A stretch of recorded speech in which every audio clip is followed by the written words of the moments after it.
partner, Ken Abarno, is here with us. Ken, K-E-N, Abarno, A-B-B-A-R-N-O.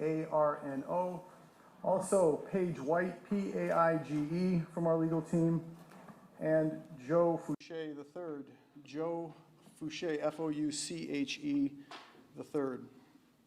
Well, we're the legal team, and it's as if God knew hard news was coming. The weather changed from warm to cold, and in the last 24 hours, we've all been shaken by this decision of the grand jury.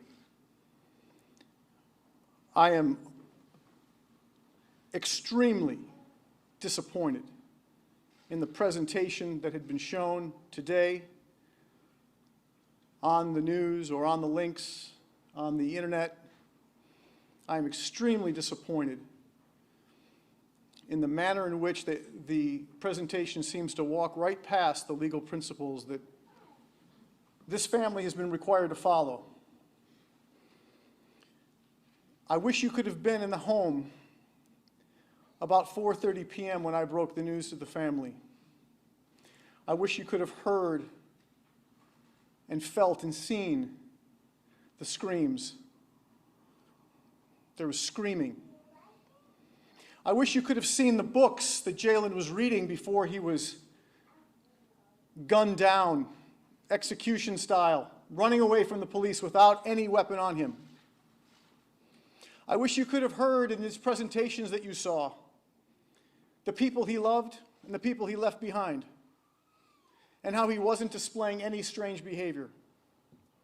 I wish you could have seen a young man in the prime of his life, rather than a monster who has been vilified in the local media, not because of the media, but by virtue of the smear campaign that has been the city's attention-getting and attention-giving.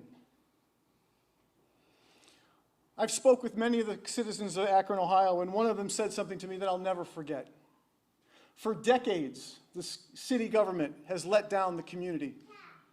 And for weeks, it has tried to convince you that everything's okay. Let the process play out. For generations, there has been bloodshed. Senseless, crazy bloodshed. And for weeks we've heard, let's be peaceful.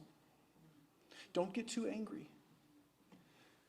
Before there was a reach out to this family, before there's been an apology, there were boards pointed or put up and bolted to the windows of the government buildings, casting all of us who believe in justice as people who would rather destroy things than have fairness. And I stand to lose no matter what. I'm either too angry or not angry enough. This family is either too docile or too violent. They can't win. My legal team is either going to be smeared or lauded, depending on who you talk to, but nobody in this room tonight is happy. The things that have been said and done in this community have to stop. And those things that have been said and done have been by the police. They have to stop. And what we're going to do is continue the walk. Martin Luther King died on that walk. Jayland Walker was invited to the walk, and he didn't know it, but he would live just long enough to contribute his whole body to it. And when I heard the chief of police say he wants no destruction, he wants no problems, he wants peace, he needs to hear that the family of Jayland Walker's hearts have been destroyed, his body has been destroyed, and our faith in this community, its leadership has been destroyed. I can't say it loudly enough. If you want to cry and if you want to yell, then do that. If you want to say what you need to say, say it. And prove the city wrong. Prove that you're not violent mongrels, which is what you're being painted as, those of you who would support this cause. Prove them wrong. and take the kind of action that the Constitution allows and that I absolutely demand, that is absolutely demanded on behalf of Jayland Walker.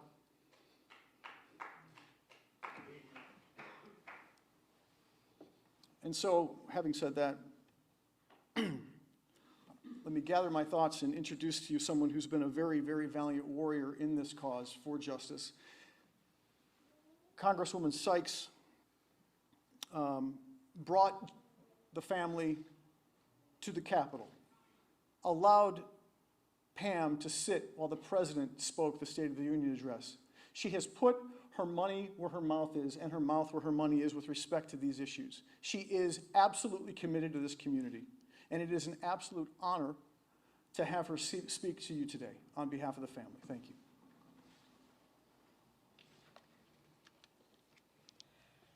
Thank you, and thank you all for being here to show support to Ms. Walker in memory of her son, Jayland. My name is Amelia Sykes. I am the Congresswoman for Ohio's 13th Congressional District, and today I stand alongside Jayland's mother, Pamela, his sister, Jada, his grandmother, members of the clergy, civil rights leaders, elected officials, and concerned citizens who are gathered because justice has not been served. Let me first start by acknowledging the loss of life, a future cut short, and a family and community in deep mourning and full of grief. We've seen this time and time again, and now it's here in our town of Akron. A routine traffic stop ends in death, and a family and a community mourn the loss of a son, a brother, a grandson, a friend, a neighbor. And this country and this community reckons with another tragic death. We find ourselves yearning for a justice system that protects all of us. Law enforcement officers take an oath.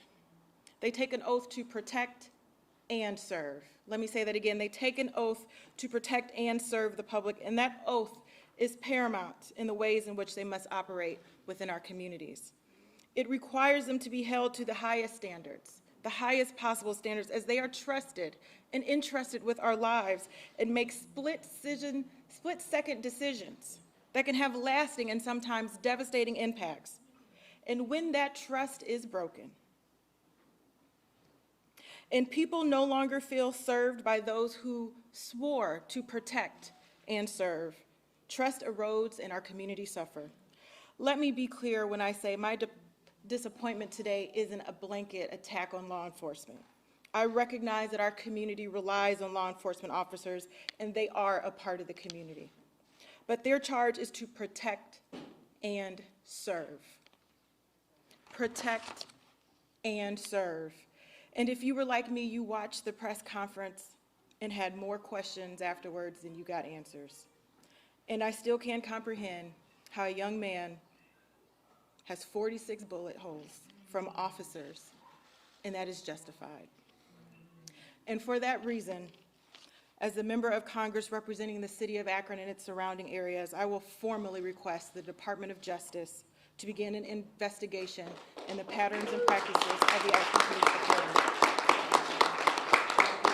We need to understand the process of how this department operates, the policies, the procedures, the training, and then start to look for solutions for a more community-focused policing that serves the needs of every segment of this community.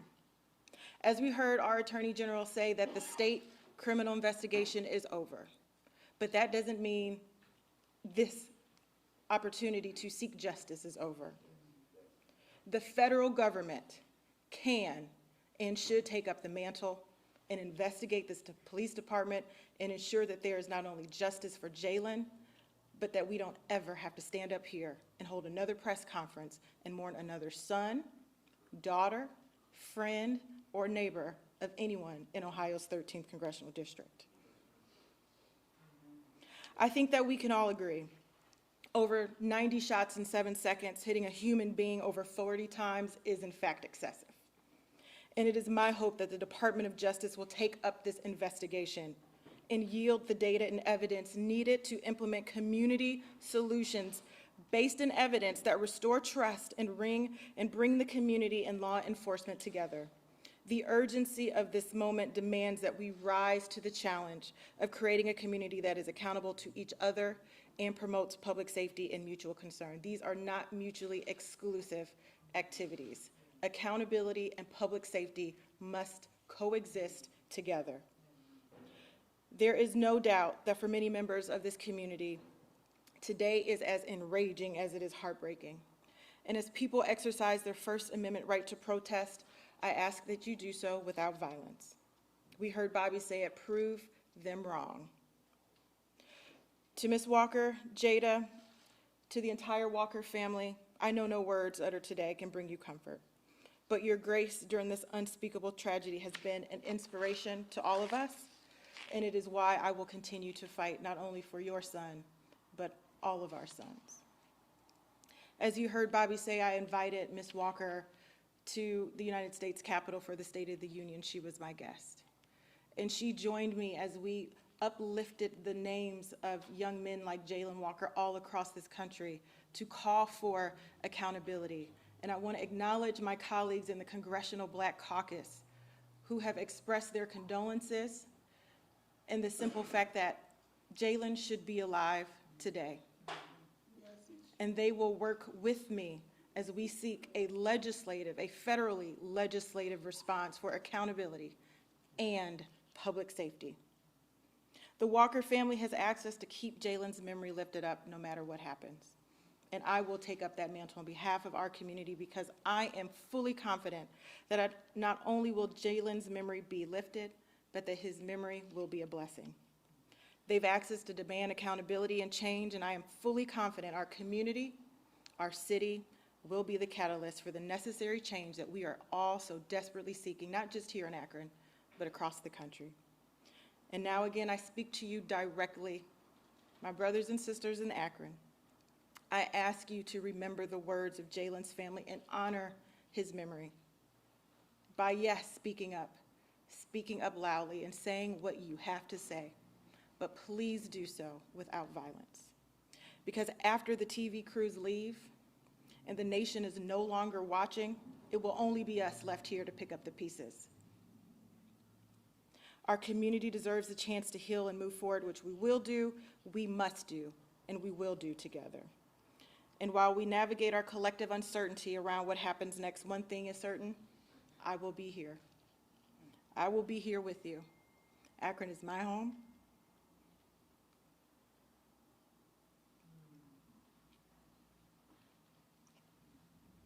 I was born here.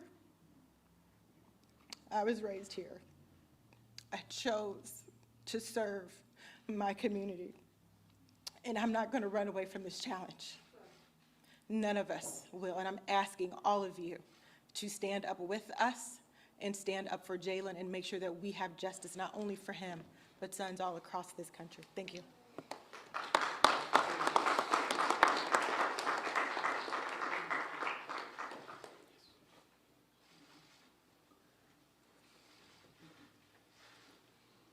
On behalf of the Akron Urban League, Ms. LeGrare.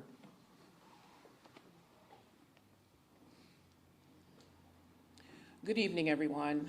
I stand before you today not only as the President and Chief Executive Officer of the Akron Urban League, but as a mother of 3 adult Black men. And today is a heavy day.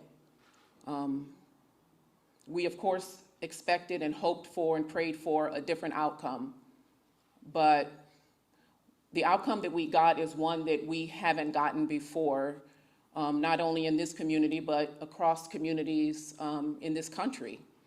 And listening to the press conference by the Attorney General's office earlier, I guess the thing that struck me the most was not only how everything was framed up on, making sure that there was a particular sort of way that the blame fell very strategically, but I just find it interesting that when you release 90 bullets, that to say that you weren't sure if the movement was because he continued to turn over or it was because we were shooting him. To me, that's an insult to our intelligence, that you would say something like that and that you think we would believe it. The Akron Urban League, like everyone else standing up here, will continue to fight, continue to advocate for the Black community, for people who, for whatever reason, during a routine traffic stop, can't seem to get resolved except by death. But we can watch serial killers get pulled over every day of the week and get arrested peacefully and live. There's something wrong with this equation. And when I think about the conversations that I've had with my sons and the fear that if they get a flat tire, they immediately call me and say where they are and how afraid they are. And they want me to know where they're located because they've got to wait for help or they've got to call for help. It just shouldn't be that way. And I'm not even going to pretend that I know what Pam is feeling. I don't want to know what Pam is feeling. I want to support her and love on her and pray for her. And my brother Robert, when I see the sadness on his face, that breaks my heart. This family should not be going through this. But everybody sitting in here today, let's continue to push for the right legislation. Let's continue to push to make change, real change, real change. We owe it to this family, and we owe it to the Black men who are, if they're not being gunned down, they're killing themselves out of despair and sadness and feeling like they don't have any other recourse.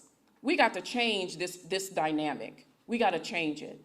But I agree with Congresswoman Emilia Sykes. Let's not do it by tearing up our community. Because when everyone leaves, it's us. It's us.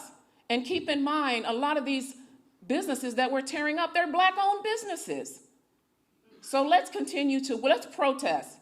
Let's speak our mind. Let's yell it to the rafters. But let's not be violent and tear up our own community. Let's just continue to do it the right way. Thank you.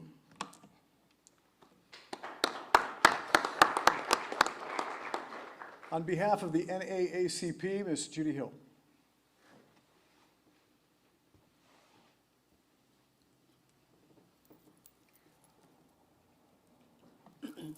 Some of us have been speaking to the media all day. And I'm just going to be honest. I'm sick and tired of being sick and tired. I'm tired of having these conversations. I'm tired of the fact that not even in Akron, Ohio, can we get justice when 90 bullets. That's not enough. What does it take? What does it take for people to see what real justice looks like? I don't get it. I don't get it. I'm having a hard time sitting next to a family that's struggling because I feel their pain, because we all feel their pain, and we can't get justice. Well, I just want to say something I said earlier to someone. You know, this is just the beginning. I want to put the city on notice. So we didn't get an indictment here, but there's an indictment on the city of Akron, that there is change that has to occur. We have to change the policing in our city. We have to stop chasing people for a tail light, for crying out loud. Who are we? Who are we?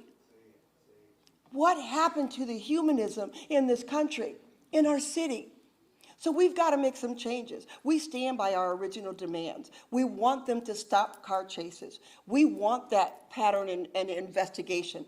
We want to support what Sister Sykes said, because we have to make these changes, and we can't do it by ourselves. We're going to need each one of us to stand strong. And I can't say what others have said. Yeah, we all have to be here, but we need to let them know that enough is enough.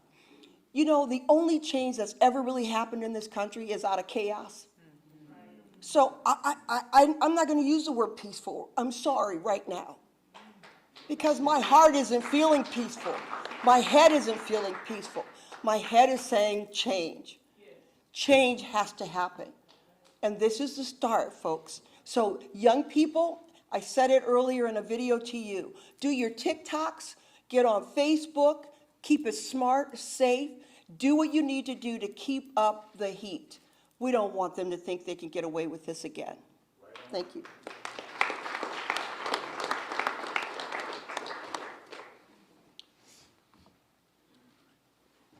And for Freedom Bloc, Reverend Ray Green. First, my condolences to the family, to my brother, Robert DeJarnay, my friend. We've been in this fight together in different avenues, and here we are standing together as one. To Pam and Jada, I love you. My heart goes out to you, and this isn't finished. We got y'all back. To Akron, I love each and every last one of you. No justice! No peace! Period. There wouldn't be no justice in Akron, no peace in Akron, Ohio. There would be no peace in Summit County. There would be no peace in the state of Ohio. There would be no peace in America until black men are able to walk down the street without being gunned down. Until black men are able to wake up and walk outside without the fear of being murdered by state-sanctioned violence. We will not rest. I am not here to condone violence, but I am saying that you have a right to be righteously indignant from these results today. Anger is an emotion that is felt when a wrong is done to you. And this wrong is done to us too many times. To the city of Akron, board up everything that you want to do, but we are coming. To my friends, to my brothers, to black men, we need you. To the gang members in the city of Akron, we need you. There is one clear and present enemy in this city, in this county, in this state, and in this country, and their name is Jim and Jane Crow, and we will not rest until we put them to bed. I'm not here to condone violence, but I am here to say that we will take back our community by any means necessary. It is up to us. We can no longer wait on an administration. We can no longer wait on the police department that is trained to shoot a person 100 times until they no longer have life in their body. We will not rest. I am giving you an invitation, if you didn't have one, to join in on this fight. We will continue to register to vote. We will continue to run candidates. We will continue to take over the administration in an electoral manner. But Akron, Summit County, Bath, Greene, Hudson, we are coming.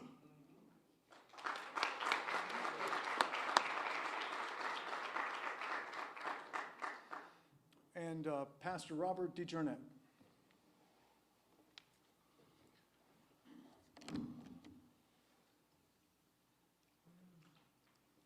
First of all, I want to thank all those who are and have been supporting this family. I want to thank you from the bottom of our hearts because it means something to us. You're carrying us where we can't carry ourselves. And for those who have reached out to me, thank you.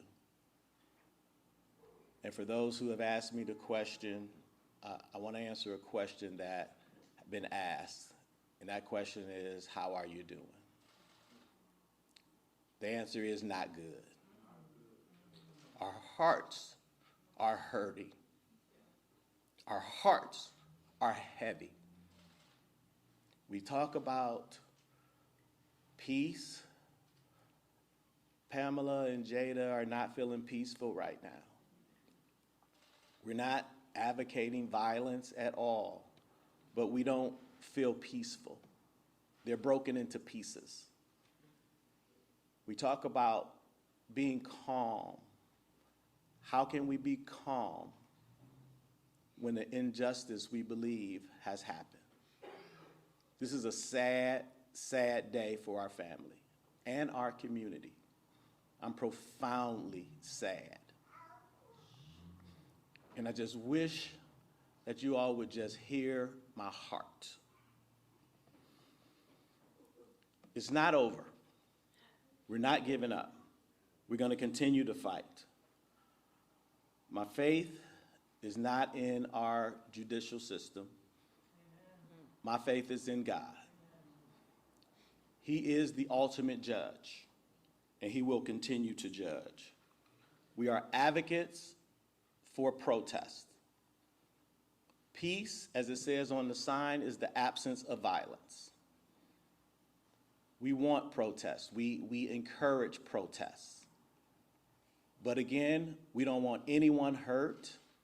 We don't want any destruction to our city. But other than that, do what needs to be done so our voices can be heard.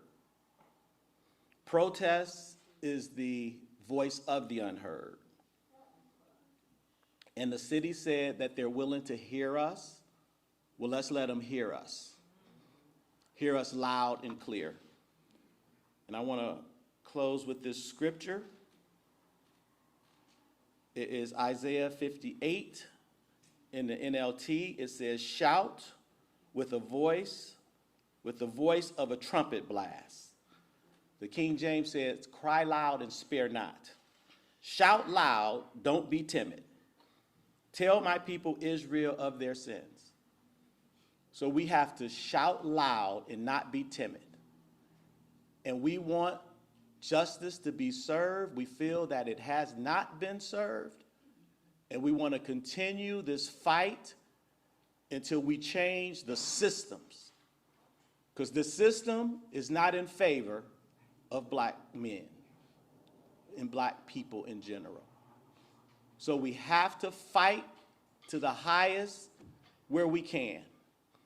And we thank our Congresswoman for taking this steps further. And we ask that you continue to pray without ceasing. Pray for this family, because this family is your family. We are family. And we just thank you again for all the support and encouragement, and we look forward to continue to push and fight until justice is served.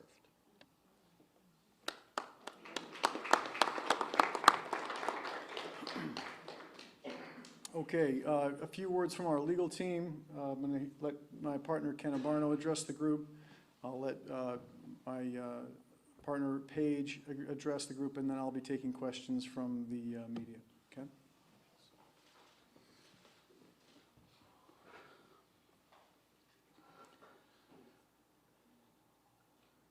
Grace and dignity. The Walker family is filled with grace, and they're filled with dignity.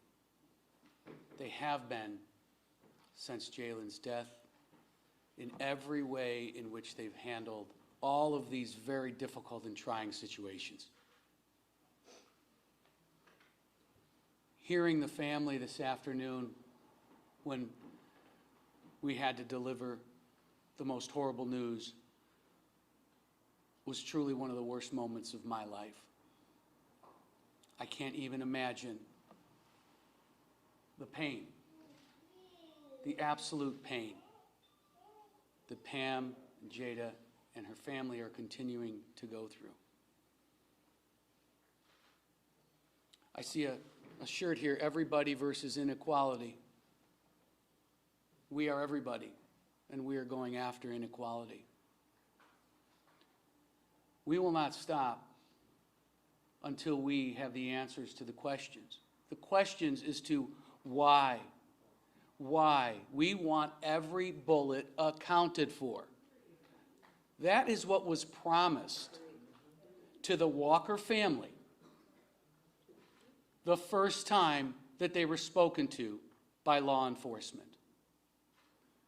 Not a single bullet has been accounted for so far. People will have to answer the questions now. There is no shield available now. And we will push and advocate with grace and with dignity. And for those who disagree with our approach, they may attack us, and that's okay. Because all we need to do is look back to what happened to Jayland on that fateful night and realize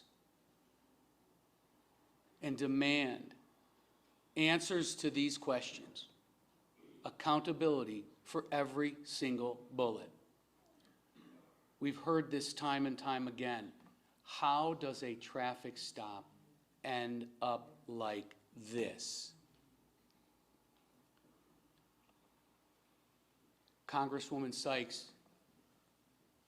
is going to push for accountability. That is vital. It is absolutely vital because our system has failed the Walker family. It is as if there's no accountability here. And we will not stand for that. We will not tolerate that. And nobody should tolerate that. It's time to stop. And we will patiently, methodically move our way through the evidence and make our way to get answers to questions. No one's wanted to answer them yet, but rest assured, they will answer them now.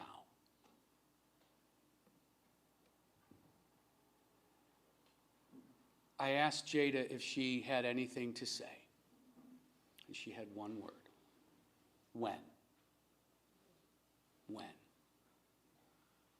Well, the time is now, and we will start. So when, Jada? Now.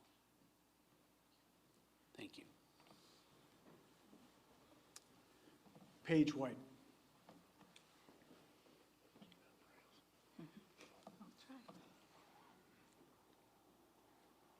My partner, Ken Abarno, just asked, how does a traffic stop end like this? I can tell you the answer. It's because Jayland was black. Jayland was stopped because he was black. He was murdered because he was black. And there is no indictment today because he is black.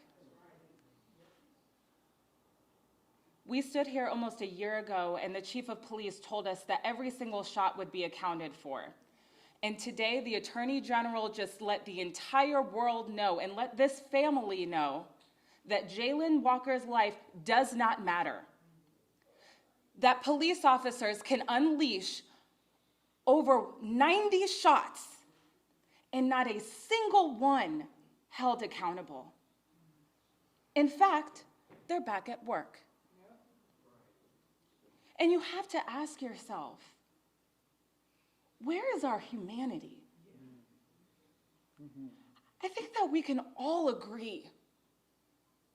We all want our kids to come home. Can we all agree on that? Akron Police Department officers, I ask you, do you want your children to come home? I don't care what he did. But let's be clear. When Jayland was shot, he was running away, he was unarmed. Those are two things that we know. And for any state official to stand up there and justify what was done to Jayland, shame on you. Shame on each and every one of you. What we saw happen this week in the grand jury was a miscarriage of justice. That presentation that they gave to the grand jury was one that was skewed in favor of the police. Jayland did not have a chance.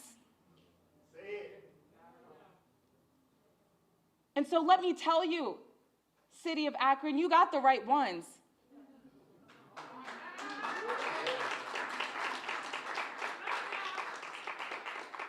Because we won't stop fighting. I can tell you, my team, we won't stop fighting. And as Ken said, we have questions, and you better believe we're going to get answers. I am heartbroken doesn't doesn't capture the feeling. I talked to Jada earlier today, and she said, it feels like my heart has been ripped out of my body and stomped on in front of you. What Akron Police Department, when you call for peace, when you call for no destruction, when you call for respect, where was your respect for Jayland? So no, we are not condoning violence, and I'm so sorry that we have to get up here and continue this narrative, because we are asking people to speak up. Black and brown people, we have carved our way to justice from the beginning. It's never come easy, and it's never come fair. But I promise you we'll get it. Justice for Jayland today, tomorrow, next week, next year. I will not stop. Our team will not stop. Justice for Jayland Walker.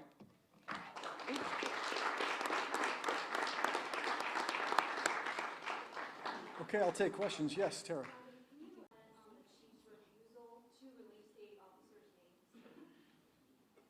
I think the names at this point might be the worst kept secret, you know, in the city.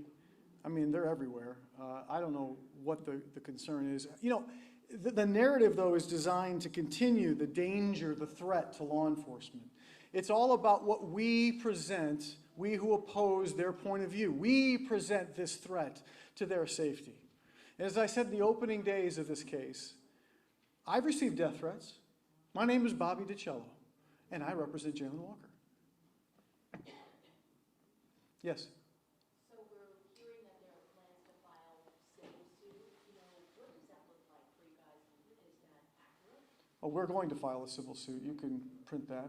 We're going to be filing it before the 1-year anniversary of his death. I would expect it to be filed around June 1st to June 15th, something in there. Yes? Bobby, what were you expecting? Were you expecting at least some of them to get indicted? Obviously, no one was expecting none of them. You know, I had a conversation with the two prosecutors from the Attorney General's office. I was told that in their estimation, they had a 51% to 50-some%, greater than 50% chance that someone was going to get indicted. I was told that. I was told that.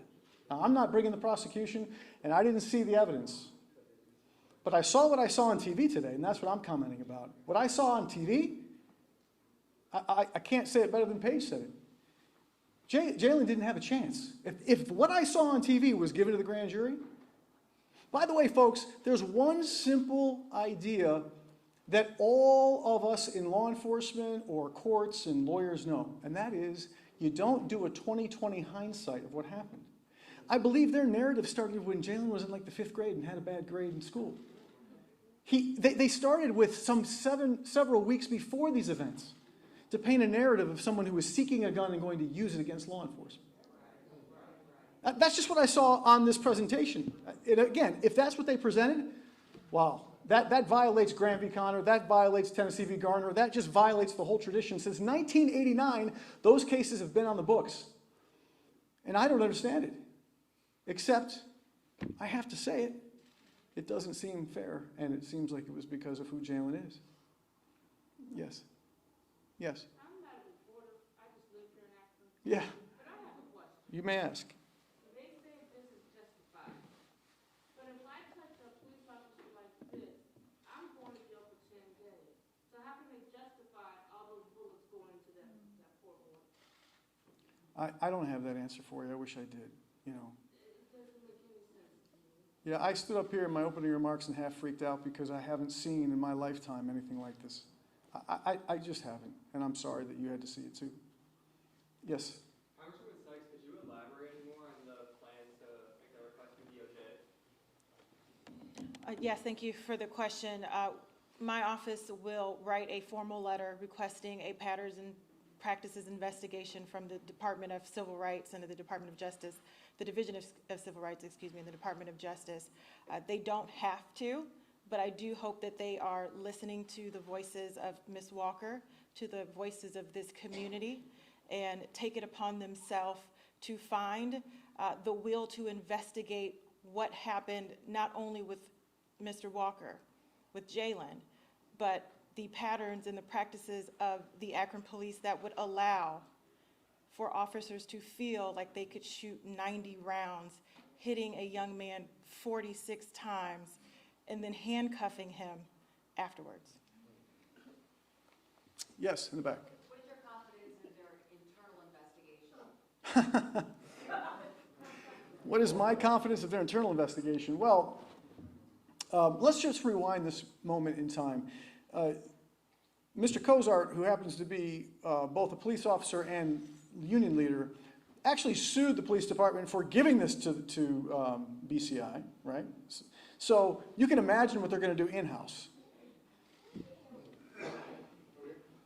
Anyone? Yes. I'm sorry. Yes.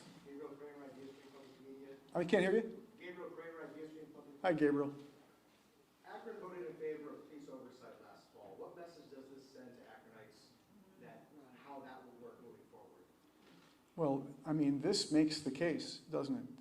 That the civilian oversight of the police is an essential component. By the way, that's a request since 1968 that has been working to emerge and become real here. I want to thank all the folks, both in the stands here and behind me, who have fought that fight and gotten that legislation in place. Issue 10 was a huge victory for the city, and we can't wait to see it fully fleshed out and working. Yes. My name is Molly Walsh. Hi, Molly. Yes, Molly. I have a question actually for Reverend Green. Ray? I was wondering, what kind of message or what do you have to say to young Black people in Akron and across the country? Get with an organization and fight Jim and Jane Crow.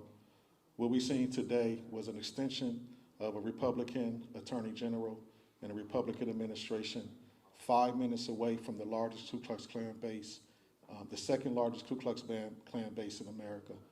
What I'm asking everybody to do, particularly Black men, is to join an organization like the Freedom Bloc, like the Fred Hampton Gun Club, like the Huey P. Newton Gun Club, like organizations that are out here fighting against these injustices. Once we come together and join and build this army that we need to build, the first thing we can do is police ourselves and provide safety in our communities. The second thing we can do is control the electorate to make sure we got an administration that treats human beings as human beings. And then the third thing we can do is get rid of these frivolous things that we use to build up the administration by collecting tax dollars and fines and fees from tickets and being pulled over to build up the administration. This criminal justice system is about one thing: taking money out of poor, particularly poor Black people's pockets, and putting it into the hands of the administration. So any Black man that is listening to me right now, young, if you're in a gang and you want to get rid of that energy in a more productive way, we will train you how to use a gun. We will train you how to protect our community, because we is who we need to protect Akron. Yes. Part of your legal strategy, especially in an unjust system, asking for justice, have you ever considered changing the strategy from asking for, say, criminal, a crime to humanity, instead of just asking for justice in an unjust system? So we're going to do what the system allows right now, because that's what we have. And I have to say that as an attorney here in the state of Ohio with a license in this state, I swore an oath to the Constitution. I swore an oath to uphold it. I swore an oath to protect the clients that I have and to make sure that that Constitution is applied. And I will challenge anyone on the idea that the Constitution is meaningless. I think the Constitution does mean something. And I think that the courts should take this case into consideration and will, I hope, embrace it. That's my hope.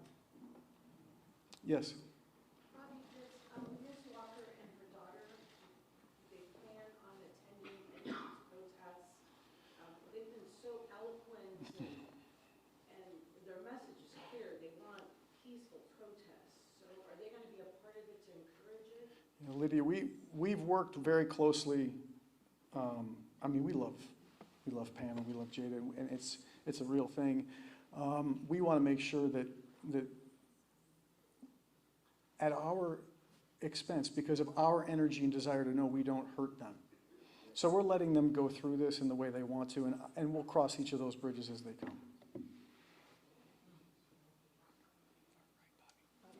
Oh, yes. 2019. Hey, Jim, yeah. You had suggested or alluded to maybe the narrative in the presentation of evidence during the grand jury process. Do you believe the prosecutors involved were biased?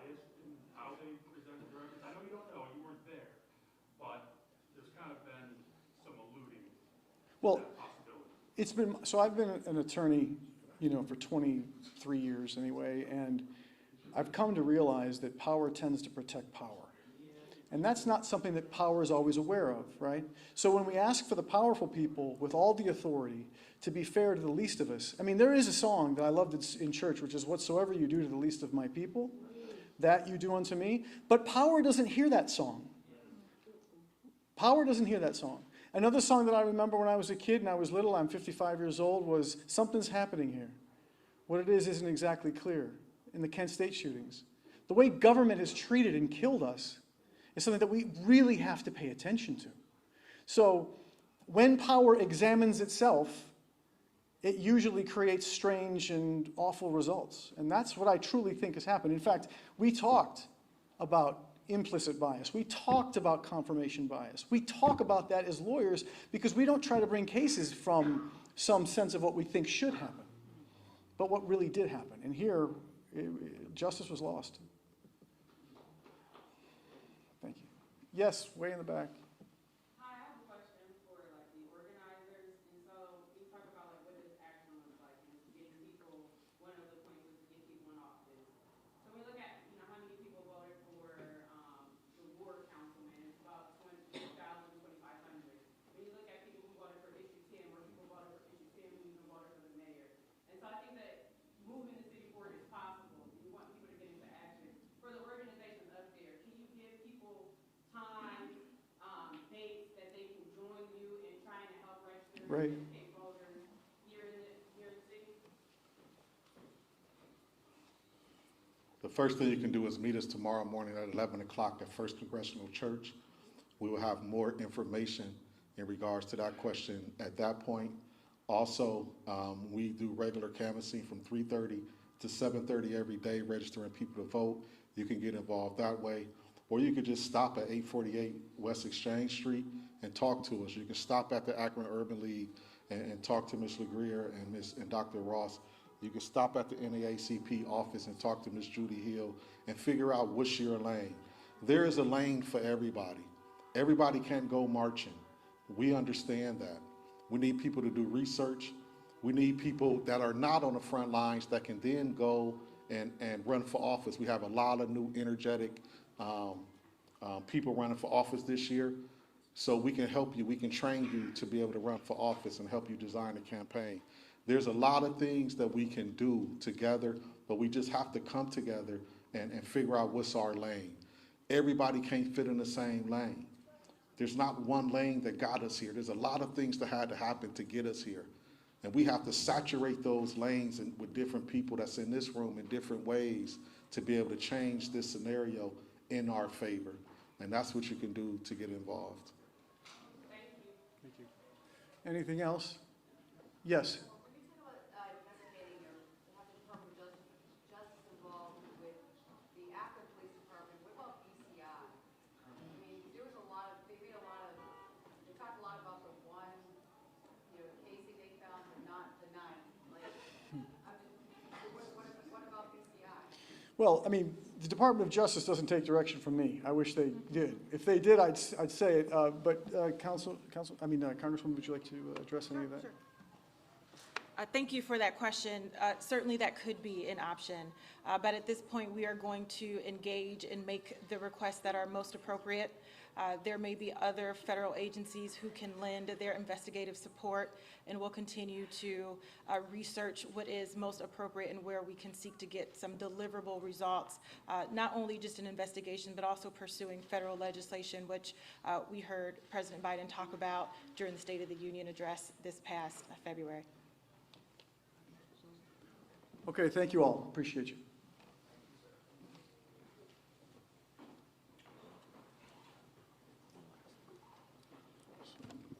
So we have been planning for the last 2 weeks a community care program.